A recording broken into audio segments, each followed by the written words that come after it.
Είμαι food blogger Madame Ginger και με vρίσκεται στο madameginger.com. Σήμερα θα φτιάξουμε ένα φανταστικό και πεντανόστιμο hot dog εμπνευσμένο από τις ένοχες απολαύσεις στο επεισόδιο του Eat the Story of Food στο National Geographic Channel. Πάμε να ξεκινήσουμε.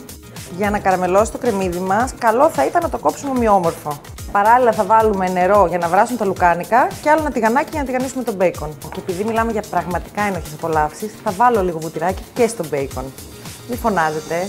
Λίγο αλατάκι, ζάχαρίτσα και αφήνουμε να αρπάξει λίγο η ζάχαρη. Παιδιά, θα φάμε καταπληκτικά. Θα ρίξω τώρα και το βαλσάμικο ξύδι και τώρα περιμένουμε να γίνουν. Λέω να κάνουμε κανένα Instagram. Και αρχίζω να φτιάχνω τα ψωμάκια.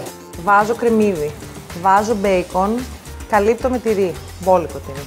Και στη συνέχεια θα τα πετάξουμε όλα στο φούρνο και θα βγει ένα καταπληκτικό hot dog.